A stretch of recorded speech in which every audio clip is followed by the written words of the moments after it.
Thank you, Trevor. Yeah, I was shaking my hand because especially at the point when Njeri wanted to blame the president for not showing up and during the is it in Baragoi?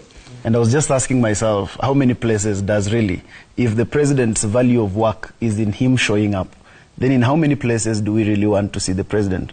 Because Njeri started by saying no member of parliament showed up, and you gave her an account of the members of parliament that showed up.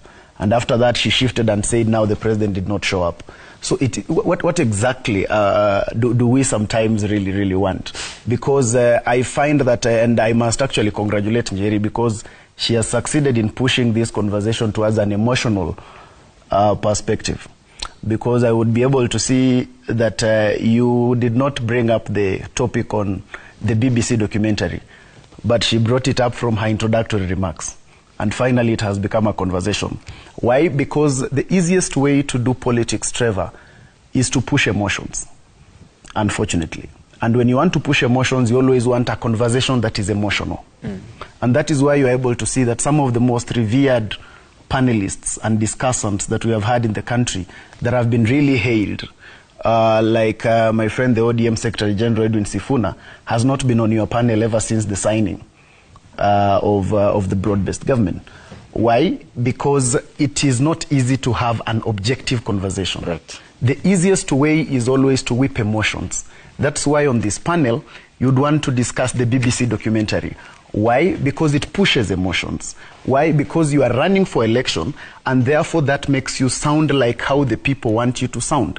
And I have always cautioned the public that the reason why we are in this dilemma today, Trevor, is because we, the people, always forget the reality and only accept politicians when they sound like us without being careful of what they are pushing. I've always said be careful of a person who sounds like you when they need you. Most of the people today are sounding like the people because they need the people. And that's why my brother there was trying to say that you cannot be in government today and when you get out, suddenly you have these good ideas. Suddenly you know these many problems that are inside the government. And when we look deeply, it's because you want the Kenyan vote for the next election. And therefore, and there's something you asked him about, therefore, is it about the issues or about the timing? And I would be able to say we cannot even know about the reality of those issues because we only have your side of the story.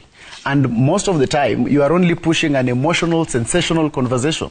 If truly, Trevor, you are working at Citizen TV and there is a problem at Citizen TV, you don't come to tell it to the media, you go to the DCI. You are able to take the issues to the relevant authorities.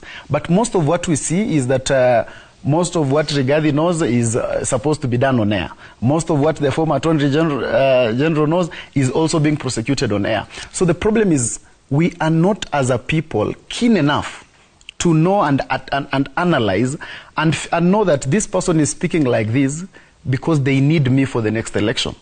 Until we are able to heal ourselves from that problem, then our problems will simply continue. And you asked very rightfully, and you said, how do we blame the legislators always when we are the ones who get them in office? It is because we use the same script and expect different results. All the time, we listen to people and are proud about people who want to sound like us. And right now, we are in another trajectory where we have a battalion of people who are really struggling to sound like the people. Suddenly, they understand the Calvary. Suddenly, they know the ills of corruption. Suddenly, they know how much budget has been misappropriated. You have a chairman of the budget committee, Ndindi Nyoro, who has been a chair of the budget committee for 2 years. 2 days after his exit from that office, he tells us how there is a looming crisis in Kenya because of a budget. And we as Kenyans are supposed to buy that. When we buy that, then we are the problem and not the leader. Because then we are simply failing to be analytical. That you have an Attorney General who will tell you about a problem, about the problem with his son and the kidnapping and that, which I sympathize with.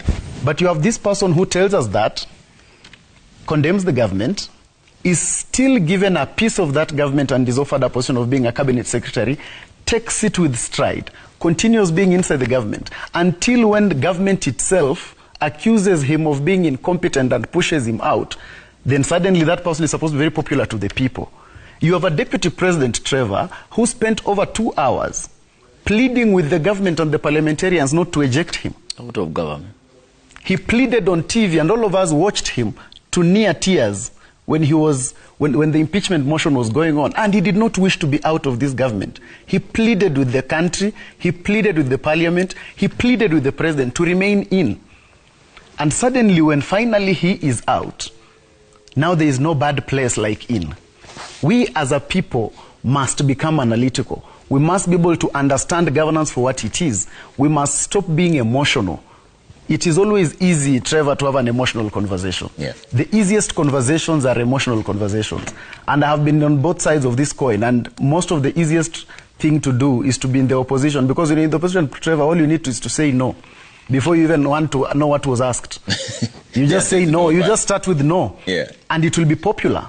But can we really face the issues as they are? Can we be able to actually say, there are these killings that have happened, but what exactly is the issue? Can we really handle the issue? Can we handle the unemployment problem that the young people are talking about?